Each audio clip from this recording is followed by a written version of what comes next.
So I'm going to ask you, what do you think of Curt Schilling yesterday? The story was yesterday morning that he was in hot water again. He's made a lot of political statements. In some cases, you'll recall back in the fall, he talked about, had a meme that went out that compared Muslims to Nazis. And he said, do the math. The math is staggering when you get the true numbers. It said only 5 to 10% of Muslims are extremists. In 1940, only 7% of Germans were Nazis. How'd that go? And it was stuff like that. So he'd gotten in some issues, and ESPN said, listen, we don't want you to be political. Try to stay away from this. No more of this stuff. Don't put us in the news for these issues. And then he came out with a transgender deal. Yeah. And it was, if you're sensitive to the transgender movement, which it seems like we as a country really are right now, that would have been considered really offensive. So are they justified in getting rid of him because he's done? Oh, I think so, definitely. I think this is such a hot-button issue nowadays, but I think they were justified in firing him. Plus, they've already warned him once. Yeah, I think once you're told to stay out of, listen, you're a sports guy. We want you to be, we want you, we love you. We want you to be talking about baseball. We want you to be talking about sports. And once they tell you that, if you go out and do it on your own, then you've really made your own decision, right? It's like quitting. Right. Or daring them, right? I mean, whether you agree with what he said or not, if the company you work for says don't do this publicly anymore, then I think you've made your own choice, right? Yeah, I do think there's a line on that. Like some things you should not be fired for because they don't encroach in on that area. But I do think this falls into the category. Now, you were saying, guess where he might go? Where's word is that you may very well see him land at Fox Sports. Are you kidding? Yeah. Oh, okay. Seems to be the... Should have just let you say it all. I thought... I was jokingly going to say, like, Fox News Sunday. Well, I think they're saying... you Fox, said Fox. And it's funny because ESPN is now becoming this... having this image of being a very inclusive. And actually, that's the statement they put out. That ESPN, we are an inclusive company. Curt Schilling has been advised that his conduct was unacceptable and his employment with ESPN has been terminated. But keep in mind... But so you have... And they were... Remember their ESPY Awards?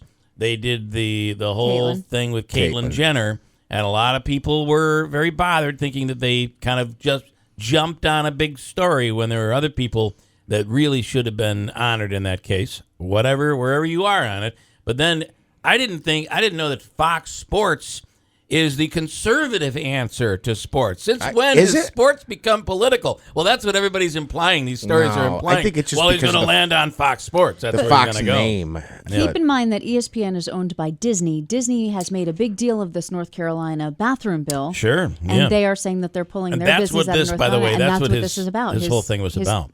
But if the company tells him don't do it, then don't do it. And he does it, to me, it is a conscious decision you make to say, hey, I have the right to do this, and if you fire me, you fire me. So I don't think Schilling walks away really surprised today. Right. But he's going to make the most of it, and maybe he does land somewhere else. Just an observation, though, too. And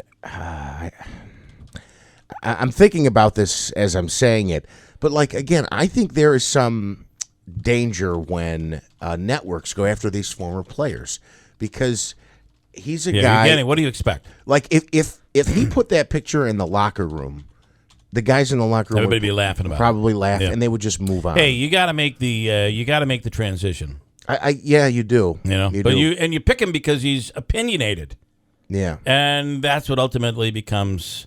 I don't know anything about that. On the Fox Sports thing, I think that's kind of like where all former ESPN employees go to retire. I mean, kind of thing. Well, we'll see what happens. Colin Cowherd got fired, and I think he went over to Fox. It'd be interesting to see what comes of it. I got to move on. We were just talking about these little drones, and Christine had the story about the pen camera that was placed inside the hospital bathroom, and all of this new technology becomes a little bit scary. Here's a question for you. And Mike Pugliese is a former law enforcement officer and a very respected attorney who's asking the question, could your cell phone be tricked into revealing its location? So you try to say, hey, I'm shutting that GPS off.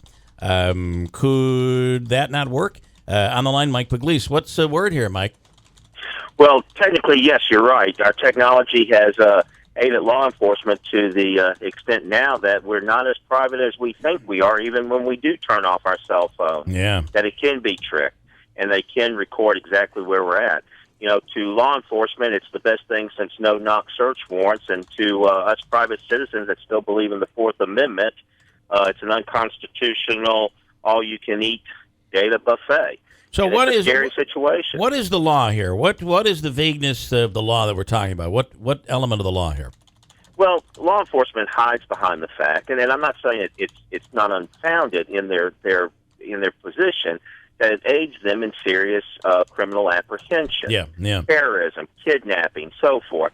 And they've had through a company called Harrison, they have come up with these devices, very expensive devices, that basically act like a cell phone simulator. And it tricks the cell phone, the private user's phone, into sending out a signal where this machine, this device, can record all the identifying information from that cell phone, which can be used in tracking, can be used in identifying the user, therefore lead to criminal apprehension. Problem is, you can also pick up the innocent people too. Right. And law enforcement now has moved not only using it in severe criminal apprehensions, but in just petty theft.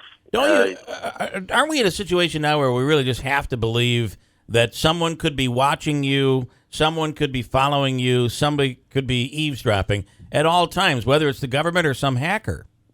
It's a shame we have to live that way, but yes, technology is good, but it's also bad, isn't it? Yeah, boy. And it's gotten to that point where you have to look over your shoulder every second. It's not just now and then. And but the big issue here is law enforcement has found a way to circumvent going and do the proper thing, and that is what the Constitution calls for, and get a search warrant. By using this, what they refer to as a stingray device, they can basically trap and trick and trap a cell phone user into sending that identifying information, which circumvents going in and getting a search warrant and doing it the proper legal constitutional way. Well, Mike Pugliese, the good news is that this is not being used here in New York. Thank God. Yet. Well, actually, I'm reading here. It's very secret. If you really get into studying this, a lot of departments have signed non-disclosure agreements with this particular company, the Harris Company, and basically they can't disclose that this device is even being used. And what you see is a lot of prosecutions being dropped if that becomes an issue, where a smart defense attorney is onto this method and seeks that information through the proper disclosures. I mentioned that because I'm reading right here, according to the American Civil Liberties Union, the cell site simulators are being used by 13 federal agencies and at least 50 local and state police departments in California, Texas, Minnesota, Florida, Maryland, and New York. We are potentially a part of this whole thing. Pretty scary. Right. Yeah. All right, interesting stuff. Mike, thanks for the time. Thank you. Here's Christine, 719, with an update.